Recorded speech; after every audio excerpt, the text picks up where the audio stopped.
আসসালামু আলাইকুম, welcome to my blog.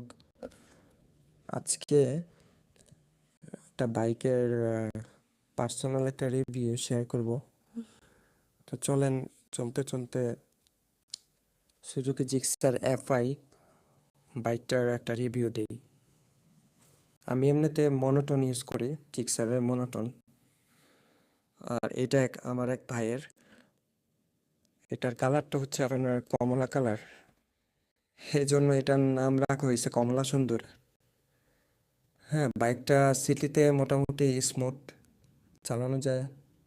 হাইওয়েতে টেস্ট রাইড দিছি, বাট এখন শুধু যে সিটির ভিডিওটা করলাম আর কি। তো এটা 3-4 গিয়ারে মোটামুটি স্মুথভাবে চালানো যাচ্ছে, মুভ করা যাচ্ছে। আর এটার গ্লাস আগের মনোটনের থেকে খুবই ভালো। হ্যাঁ, গ্লাস লিভার আগেরটা মনোটনে খুব প্যারা ছিল এটা।